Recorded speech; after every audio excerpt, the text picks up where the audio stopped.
सबको लगता है कि प्रथम विश्व युद्ध की शुरुआत साराजेवो में चली एक गोली से हुई थी, लेकिन असल कहानी 1 साल पहले शुरू हुई थी, एक ऐसे युद्ध में जिसे आज ज्यादातर लोग भूल चुके हैं। आज हम इतिहास के उसी भूले हुए पन्ने को पलटेंगे और देखेंगे कि कैसे 1913 के एक छोटे से संघर्ष ने 1914 के महाविनाश के लिए मंच तैयार किया। हमारी कहानी शुरू होती है बाल्कन प्रायद्वीप से। 20वीं सदी की शुरुआत में इस इलाके को यूरोप का बारूद का ढेर कहा जाता था, और ये नाम बिल्कुल सही था। जरा सोचिए, एक ऐसा इलाका जहां जातीय तनाव उबल रहा था, नए नए आजाद हुए देश अपनी ताकत बढ़ाना चाहते थे और पुराने साम्राज्य बिखर रहे थे। माहौल में इतना तनाव था कि बस एक चिंगारी की देर थी। इस पूरी कहानी को समझने के लिए हम इसे 4 हिस्सों में देखेंगे। पहले हम ये जानेंगे कि ये बारूद का ढेर आखिर बना कैसे। फिर हम देखेंगे कि कैसे एक शानदार जीत अपने ही दुश्मनों को जन्म दे बैठी। इसके बाद एक ऐसी स्ट्रेटेजिक भूल की बात करेंगे जिसने पासा ही पलट दिया, और आखिर में उन कड़ियों को जोड़ेंगे जो सीधे प्रथम विश्व युद्ध तक जाती हैं। तो कहानी की शुरुआत होती है एक बहुत बड़ी जीत के ठीक बाद। बाल्कन के देशों ने मिलकर सदियों पुराने ऑटोमन साम्राज्य को लगभग यूरोप से खदेड़ ही दिया था। लेकिन यहीं से जीत के जश्न के बीच से एक नई और ज्यादा बड़ी समस्या ने जन्म लिया। तो देखिए, पहले बाल्कन युद्ध में सर्बिया, बुल्गारिया, ग्रीस और मॉन्टेनेग्रो की बाल्कन लीग ने मिलकर ऑटोमन साम्राज्य को धूल चटा दी। लंदन में संधि हुई और तुर्की को अपनी ज्यादातर जमीन छोड़नी पड़ी। जीत तो शानदार थी, लेकिन इस जश्न के बीच एक बहुत बड़ा सवाल खड़ा था जिसका जवाब किसी के पास नहीं था। जीते हुए मैसेडोनिया के इलाके का क्या होगा, उसका बंटवारा कैसे होगा? और यही वो सवाल था जो अगले युद्ध की वजह बना। मैसेडोनिया, यही वो नाम था जो सारे झगड़े की जड़ बना। ये एक ऐसा इलाका था जहां कई अलग अलग जाति के लोग रहते थे, और इस पर बुल्गारिया, सर्बिया और ग्रीस तीनों ही अपना हक जता रहे थे। बुल्गारिया का कहना था कि भाई, जंग में सबसे ज्यादा खून उसी ने बहाया है, तो सबसे बड़ा हिस्सा भी उसे ही मिलना चाहिए। पर बाकी देश इसके लिए तैयार नहीं थे, और बस यहीं से दोस्तों के बीच दरार पड़नी शुरू हो गई। और यहीं पर कहानी एक ऐसा मोड़ लेती है जिसकी किसी ने उम्मीद नहीं की थी। जो कल तक कंधे से कंधा मिलाकर लड़ रहे थे, अब एक दूसरे के जानी दुश्मन बन गए थे। ये बदलाव कितना बड़ा और हैरान करने वाला था, इसे ऐसे समझिए। 1912 में एक टीम थी, सर्बिया, बुल्गारिया, ग्रीस, मॉन्टेनेग्रो, सबका एक ही दुश्मन था, ऑटोमन साम्राज्य। लेकिन ठीक 1 साल बाद 1913 में पासा पूरी तरह पलट चुका था। अब बुल्गारिया एक तरफ अकेला था और उसके खिलाफ थे उसके पुराने सारे दोस्त। इतना ही नहीं, रोमानिया और यहां तक कि हारा हुआ ऑटोमन साम्राज्य भी बुल्गारिया के खिलाफ हो गया। सोचिए, बुल्गारिया पूरी तरह से अकेला पड़ गया था।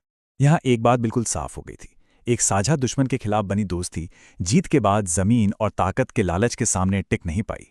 राष्ट्रीय महत्वाकांक्षा ने आपसी भरोसे को रौंद दिया था। तो सवाल यह है कि बुल्गारिया इतना अलग थलग कैसे पड़ गया? यहीं पर हम बात करेंगे उस एक बहुत बड़ी गलती की, एक ऐसे आक्रामक दांव की जिसने सब कुछ बर्बाद कर दिया और जो एक बहुत बड़ी रणनीतिक भूल साबित हुआ। बुल्गारिया का पतन इतनी तेजी से हुआ कि यकीन करना मुश्किल है। 29 जून को उसे अपनी सैन्य ताकत पर इतना भरोसा था कि उसने सर्बिया और ग्रीस दोनों पर एक साथ हमला बोल दिया। लेकिन ये एक घातक गलती थी। मौका देखकर रोमानिया ने उत्तर से हमला कर दिया, जहां बुल्गारिया की कोई तैयारी नहीं थी, और दक्षिण से ऑटोमन साम्राज्य ने भी अपनी खोई जमीन वापस लेने के लिए धावा बोल दिया। सिर्फ 1 महीने के अंदर बुल्गारिया चारों तरफ से घिर चुका था और हार के अलावा कोई रास्ता नहीं बचा था। तो असल में हुआ ये कि बुल्गारिया ने अपने ही पैर पर कुल्हाड़ी मार ली। उसे लगा कि वो ताकत के दम पर अपने पुराने दोस्तों से अपना हक छीन लेगा, लेकिन उसके इस एक आक्रामक कदम ने उसके सारे पड़ोसियों को उसके खिलाफ एकजुट होने का मौका दे दिया। जो एक जीत हो सकती थी, वो एक भयानक हार में बदल गई। और अब आते हैं कहानी के सबसे अहम और आखिरी हिस्से पर। यह सिर्फ एक क्षेत्रीय युद्ध की हार जीत का मामला नहीं था। इसके जो नतीजे निकले वो सीधे सीधे दुनिया के सबसे बड़े युद्ध की वजह बने। चलिए देखते हैं कैसे। युद्ध के बाद जब बुखारेस्ट में संधि हुई तो बाल्कन का नक्शा ही बदल गया। इसमें 2 बातें सबसे खास थीं जिनके नतीजे बहुत दूर तक जाने वाले थे। एक तरफ था बुल्गारिया, जो बुरी तरह हारा, अपमानित हुआ और अपनी जीती हुई जमीन गंवा बैठा।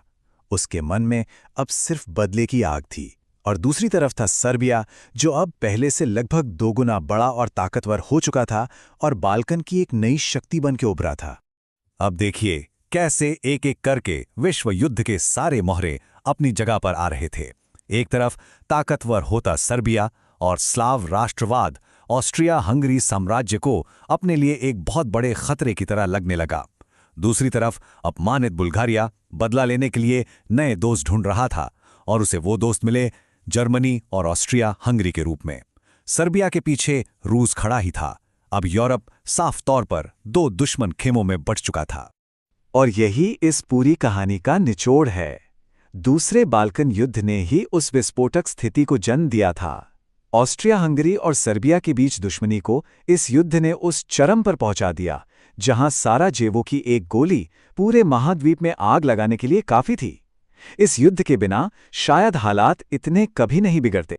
तो आखिर में ये एक बड़ा सवाल छोड़ जाता है ना, कि इतिहास हमें बार बार दिखाता है कि कैसे अक्सर एक मसले को सुलझाने की कोशिश एक उससे भी बड़े और ज्यादा भयानक संघर्ष को जन्म दे देती है। ये सबक उस समय के लिए जितना सच था, क्या आज की दुनिया के लिए भी उतना ही